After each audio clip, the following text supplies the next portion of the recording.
This is your 5-minute defense lesson with apologist, theologian, and Bible teacher Reverend John Crawford. Hello and welcome to your 5-minute defense lesson. I'm Reverend John Crawford. Today's topic is truth. What is truth? Pilate asked Jesus Christ this very same question. He asked it with a bit of cynicism and sarcasm in his voice. What is truth? And we know Jesus Christ had just told him that his kingdom was not of this world, that he admitted that he was a king and that he came to reveal truth. He also said to the Father, thy word is truth, John 17:17. And in John 14:6, he also said he is the way, the truth, and the life. So how will we define truth? Truth is whatever corresponds to reality. Truth is what corresponds to its referent. It's basically telling it like it is. Jesus corresponds to the Father, John 1:18. He said to Philip, when you've seen me, you've seen the Father, John 14:9. Jesus corresponded to the Father in his character and his actions. Have you ever heard someone say, well, that's true for you, but not for me, or vice versa? Or I'm glad you found something that works for you because that's relative to you. This is called relative truth, basically man's opinion. Absolute truth means that whatever is true at one time in one place is true at all times and in all places. Whatever is true for one person is true for all persons. Absolute truth never changes, and relative truth changes from person to person depending on how they feel or how they choose to view their version of what they think truth is. They don't see truth as universal, and what you need to do is ask them some questions. Is it absolutely true that we're all sinners? Is it absolutely true that we all die physically?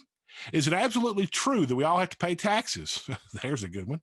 Is it absolutely true that we all age more every day and really feel it too? Does 2 + 2 always equal 4? So when the relative truth person says there's no absolute truths, how do they explain that? Because those are truths that are absolute for every person at all times and all places. You can also ask them, if there are no absolute truths, are you absolutely sure what you're saying is true? You see, there's a world of contradictions that exist if relative truth is true. Morality is determined by each individual that sees truth as relative.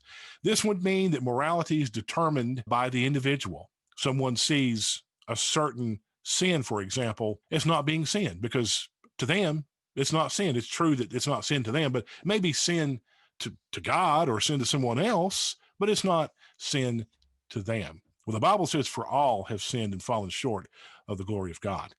And if that were true, if the relative truth person, what they teach is true, there'd be no way to distinguish between right and wrong, truth and error, righteousness and unrighteousness, good and bad, what's immoral and what is moral. The relative truth person is never wrong according to them. They can never be wrong. Anyone that challenges their view of truth is seen as being too judgmental. You see, biblical Christians believe in moral absolutes. They're called the 10 Commandments. Exodus 20:3-13, you shall have no other gods before me.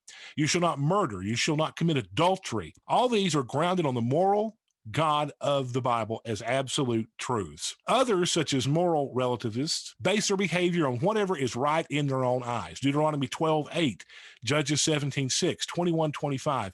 We are responsible to live in a moral way that pleases God. Exodus 20:1-17, Deuteronomy chapter 11, verses 14, 27, and 28. Here's some other questions you can ask the person that holds to relative truth.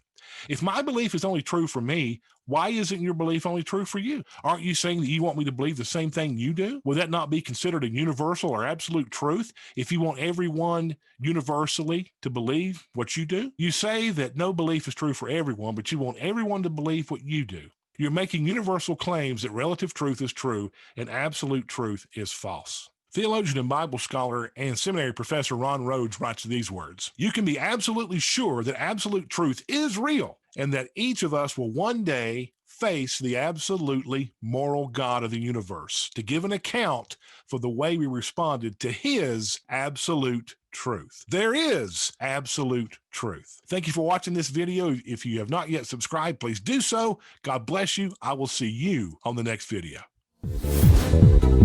This has been your 5-minute defense lesson. Pray, subscribe, like, share, and make a donation today.